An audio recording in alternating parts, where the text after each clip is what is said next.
தஞ்சை மாவட்டம் கும்பகோணத்தில் எம்எல்ஏ அலுவலகத்தை திறந்து வைத்த அமைச்சர் வினோத் ரவி கும்பகோணத்தை தலைமையிடமாக கொண்டு புதிய மாவட்டம் அமைக்க நடவடிக்கை எடுக்கப்படும் என்று தெரிவித்தார்.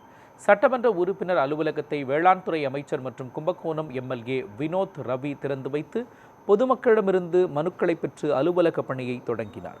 பின்னர் செய்தியாளர்களிடம் பேசிய அவர், கும்பகோணத்தை தலைமை இடமாக கொண்டு புதிய மாவட்டம் அமைப்பது குறித்து நடவடிக்கை எடுக்கப்படும் என்றார்.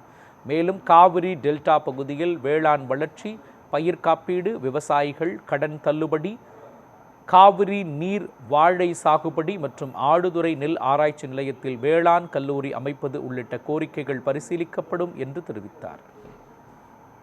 பல வருடங்களாக கும்பகோணம் தொகுதிக்கு கிடைக்காத பல்வேறு அடிப்படை தேவைகள், கும்பகோணத்தை அங்கீகரிக்க தேவைப்படுவதான விஷயங்கள், அனைத்து சேவைகளையும் விரைவில் மாண்புமிகு முதல்வரிடம் கூறி கும்பகோணம் தொகுதி வளர்ச்சியை, மேம்பாட்டை, வளர்ச்சி பாதை கொண்டு செல்வதற்கு நான் உறுதியாக இருப்பேன் என்பதை இந்த நேரத்தில் உங்கள் அனைவருக்கும் சத்தியம் செய்து உறுதியளிக்கிறேன்.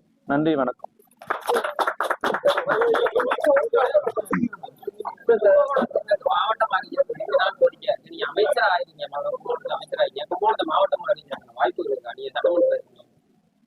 கண்டிப்பாக வாய்ப்புகள் இருக்கு. அதுக்கான ஆலோசனைகள் செய்து வருகிறோம். அதுக்கான சாத்தியக்கூறுகள் ஆராய்ந்து வருகிறோம். பல்வேறு தரப்பினர், பல்வேறு அமைப்பினர் பல வருடமாக கும்பகோணம் மாவட்டமாக வேண்டும் என்று பல்வேறு போராட்டங்கள், ஆர்ப்பாட்டங்கள், கவன ஈர்ப்பு போராட்டங்கள் நிறைய செய்து வருகின்றனர்.